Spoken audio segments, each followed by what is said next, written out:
پاکستان میں سال 2023 کا پہلا روزہ کب ہوگا؟ تاریخ سامنے آ گئی۔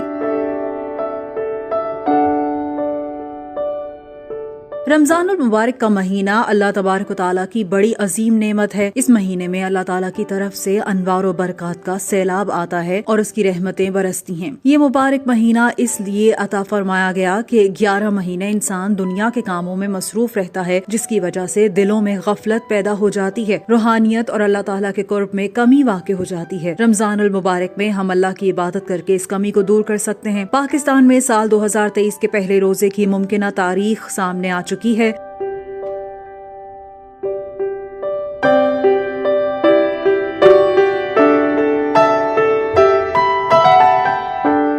ماہرین موسمیات کا کہنا ہے کہ چاند کی عمر 20 گھنٹے سے کم ہوگی، اس لیے 22 مارچ کی شام رمضان المبارک کا چاند نظر آنے کا کوئی امکان نہیں۔ ماہرین نے پیش گوئی کی ہے کہ پاکستان میں پہلا روزہ 24 مارچ کو ہوگا۔ دوسری جانب متحدہ عرب امارات میں موسمیاتی ادارے کے سربراہ ابراہیم الجروان نے کہا ہے کہ اس سال رمضان کا پہلا روزہ جمعرات 23 مارچ کو ہونے کا امکان ہے۔ روزے کا دورانیہ 14 گھنٹے ہوگا اور عید الفطر جمعہ 21 اپریل کو ہونے کی توقع ہے۔